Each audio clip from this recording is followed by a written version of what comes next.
Welcome to Doing the Work, a Naples Integrated Recovery podcast. My name is Brian, and this space is for anyone who's tired of surviving the same emotional and behavioral loops, whether that's anxiety, trauma, addiction, or problems in your relationships. Around here, we cut the surface level advice and sugarcoating, no platitudes or bumper sticker wisdom. We focus on clarity, responsibility, emotional discipline, and the courage to look at yourself honestly so that you can stop repeating old patterns and start living with intention instead of reaction. Let's get into it.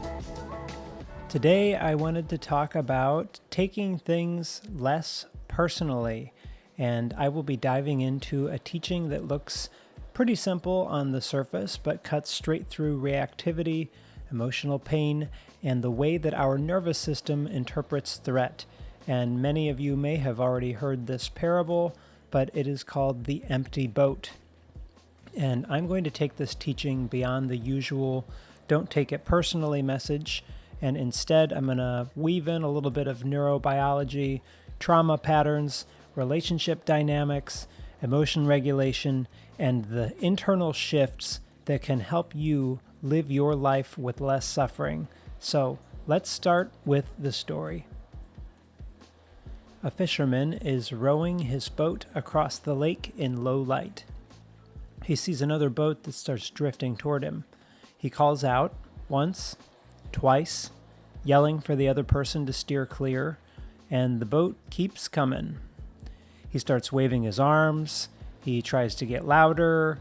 He is trying to assert control. And then it happens.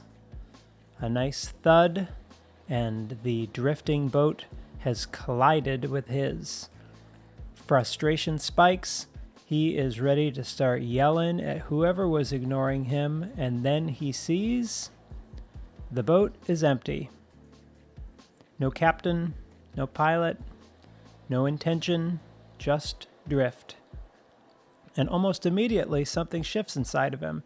He realizes that the anger didn't come from the collision, it came from assumption of intention.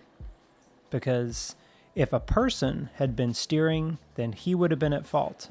But because the boat was empty, there is no one to project on except himself. And a second version of this is about a monk that is meditating in the boat. So imagine this like you doing all your things. You're doing the work. You're trying to do all of your practice. Hours of stillness, breath, and bump. Another vessel thuds into the side. The monk becomes very angry for a moment, and then he opens his eyes, and the boat is empty. The lesson is subtle, but surgical. Most of our reactions come not from the events themselves, but the story that we attach to them. So by this point, you're probably getting sick of me talking about this and just unfollow the show now because I'm going to keep on talking about it. We are not reacting to the bump. We are reacting to the meaning that we have assigned to it. So let's ground this in something real. Humans don't take stuff personally just because we are dramatic or sensitive, some of us more than others. We take things personally because the brain is wired to detect threat, to fill in missing information, and to prefer certainty over ambiguity. So, you can fast forward this part if you don't want a little bit of science. I find the neuroscience really fascinating. So we're going to talk about 3 overlapping systems. 1, your amygdala. That's your alarm system.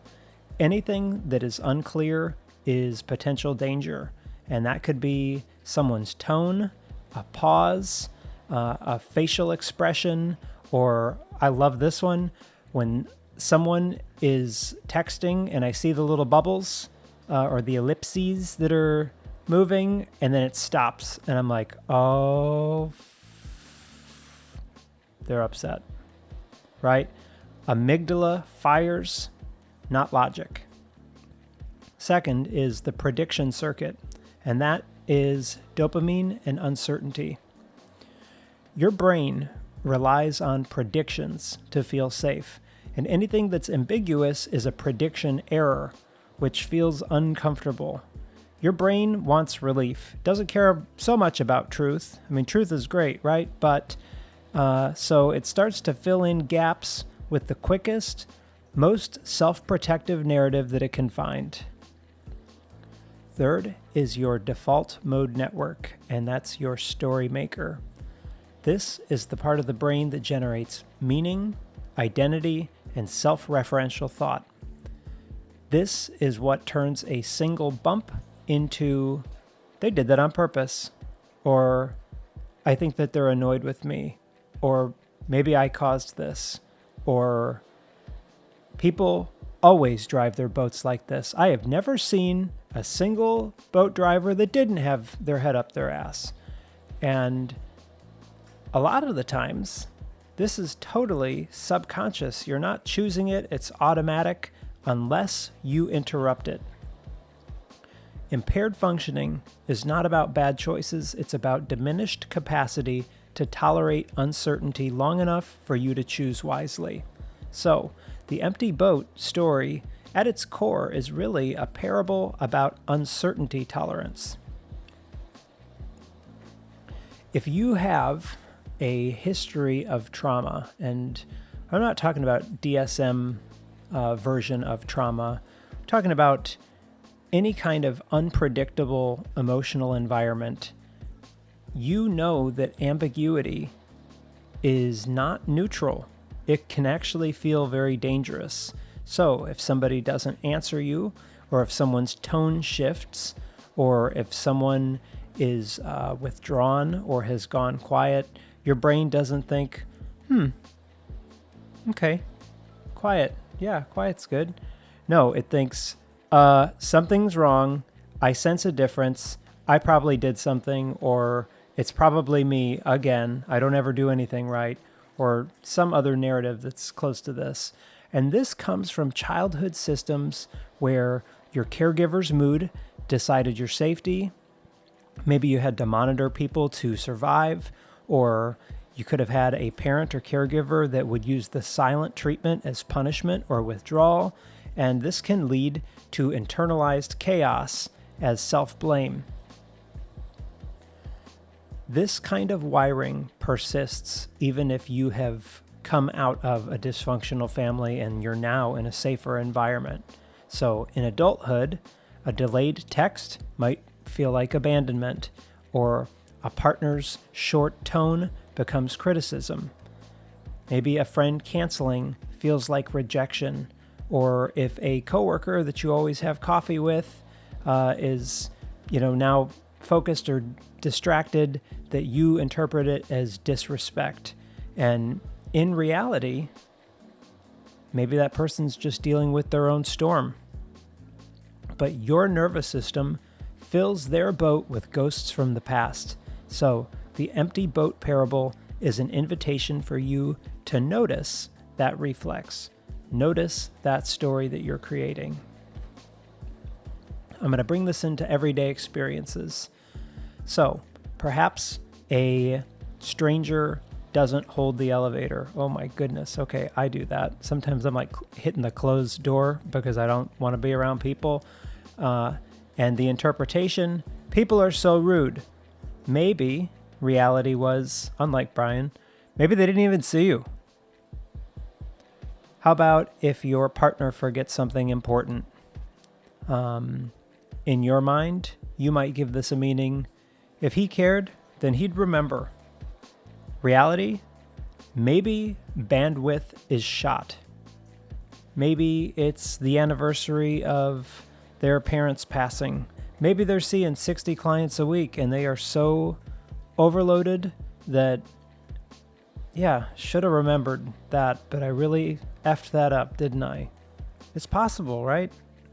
How about a friend that seems distant? Your mind, they're done with me. They're not making any effort. Reality, maybe that person is emotionally flooded from something that's totally unrelated. How about a boss that is abrupt or has a tone? In your mind, I screwed up. I think that they're done with me. I think I'm going to get fired. In reality, maybe they are going through a major audit and they are trying to put out 6 different fires that you don't know about, while also navigating a sick kid or a wife that just had a cancer diagnosis. We don't know, right?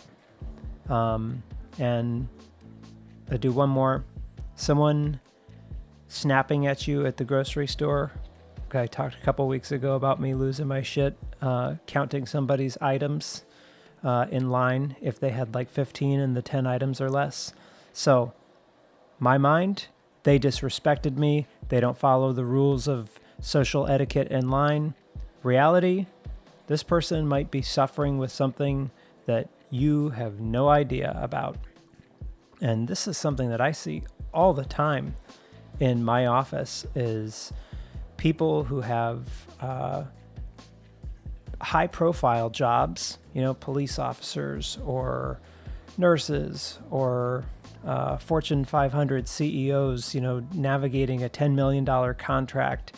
And all of these people are just like you. They have all got their same shit. They've got addiction. They've got kids with problems. They have issues in their marriage. Nobody has a Hallmark life that you see on TV. Well, maybe 1 or 2 people, and I would guess that even they have some variant of dysfunction. But all of these little moments, these tiny little collisions in the river of life, most of the time, the boat is empty. And the impact is not personal, it's just proximity. I'm going to change directions to a part where this parable glosses over. Sometimes the boat is occupied. Sometimes someone really was steering poorly, carelessly, impulsively, or from a place of emotional dysregulation, and your boat gets damaged. This makes me think. I waited about a year and a half for the Mustang that I bought. It was like my gift to myself from enduring grad school and starting, my first job in my new career.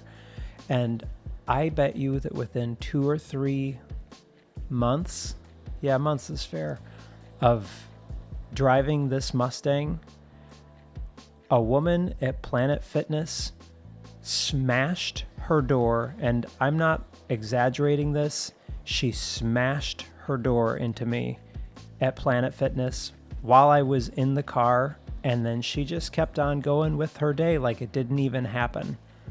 So I got out and I said, hey, you bumped your door into my car. And there was a noticeable ding in this brand new $60,000 car. And she approached closer into my space, maybe 6 inches from my face. And she said, what are you going to do about it? Are you going to punish me or teach me a lesson? And it became immediately apparent this person unquestionably had mental illness. Unquestionably. I think that this is a pretty close description of when the boat isn't empty. And what are you going to do?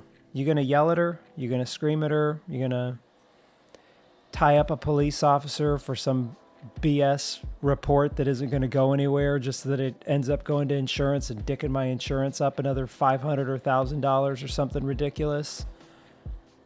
Maybe. I chose not to, and that is tough. I think that character is made in moments like this. But take a second. Think about some of your collisions that may have cracked a board on your boat, or maybe loosened a rib, or scratched some paint, or knocked you off balance. Some of these can even really leave a hole where you notice water is starting to gather at your feet. But impact and intention are not the same thing. People misunderstand the empty boat story as instruction to stay calm no matter what, as if enlightenment means not acknowledging harm. And that is not the point of this teaching, because two things can both be true at the same time. That one, they didn't mean to hurt you, but two, the impact still hurt and the damage is real. Your nervous system can still absorb a jolt, your boundaries might still flex under pressure, and your emotional world still registers the force. But maturity is the ability to hold two truths. I'm not going to turn you into a villain here, but I also need to repair my boat. So, what does boat repair look like? It can look like setting boundaries that protect your stability, naming the impact without attacking somebody's character, creating distance if there's a pattern that is repeating, refusing to collapse into self-blame, addressing the crack instead of pretending that nothing happened, or choosing a different direction even if there was no malice. Some people take the empty boat as permission to tolerate harm, and I think that this is something that I've seen in recovery circles where they might slap a spiritual band-aid of acceptance is the answer on everything, and I think that spiritual bypassing is not the right direction here. The real skill is to be able to navigate collisions without becoming reactive, becoming resentful, or abandoning yourself. Sometimes someone bumps into your life because they weren't paying attention. Sometimes it's because they were overwhelmed, or sometimes because they don't have the skills to be steering their own boat. And it doesn't mean that we should demonize them, but you also don't have to sink with them. So, repair your hull, pump out your own water, recalibrate your own course, and sometimes you need to paddle at a safe distance. Here is where transformation really happens. Between the event and the interpretation, there is a pause. Not a long meditative breath, not a 5-minute journal entry, but if you can just practice a pause long enough for your prefrontal cortex to come back online, that pause is all you need, where the story that you tell yourself can change from "they did this to me" to "I don't know why that happened," or instead of "she disrespected me in my car," could be "this had nothing to do with me." And instead of it being "I am being attacked," could just be "I'm impacted by this, but that doesn't mean that there is intention." Big shifts. One pause can prevent hours or days or years of spiraling. And so, using like an addictions lens, I'm sure that you have probably met somebody who is not well, who continues to just vomit the same resentment over and over and over again, even though it's been like 30 years. So, the pause is therapy, practicing philosophy, practicing a nervous system reset. But that pause is the difference between suffering and clarity. But something that nobody tells us is that personalizing everything is very seductive. It feels more certain than sitting in ambiguity, or maybe it feels safer than just a maybe. Don't we all like the illusion of control? Saying "it's my fault" is painful, but it's predictable. "I don't know why this happened" can feel like falling into an open space. Most people choose the pain of certainty over the discomfort of not knowing. And so, the empty boat teaches a new kind of truth-telling. You don't need to fill in every unknown with a story. Sometimes the story is the wound. So, let's talk about daily practice. This is not something that you master in big moments. Well, I think that lady cracking her door into my brand new car, that was kind of a big moment for me. But emotional wiring or rewiring happens in small ones. So start with, if somebody sighs and you feel like it was directed at you, notice a delayed email, someone forgetting or mispronouncing your name, partner looks distracted, friend cancels plans, woman with 15 items in the 10 item or less line at Publix. All of these are small collisions that train your mind either to personalize or pause. Every time that you catch the story before it hijacks you, you are patching your boat. And every time that you question the assumption, you strengthen your emotional endurance. Every time that you notice an interpretation of events, instead of acting on impulse, you reclaim your agency.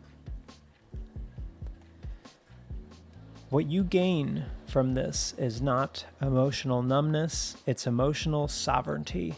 Because when you stop taking things personally, then you can also stop living as a hostage to somebody else's mood, interpreting every drift as disrespect. You can stop replaying old stories from childhood or letting a stranger online or wherever determine your self-worth. And you can stop exhausting yourself with misread signals. Instead, you start living with clarity, boundaries, compassion, resilience, space, steadiness, and direction. And most importantly, you regain your ability to choose how you're going to show up instead of reacting from your old wounds.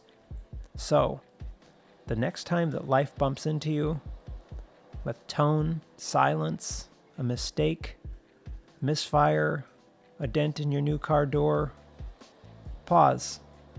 Ask yourself, what if this boat's empty? And if it isn't,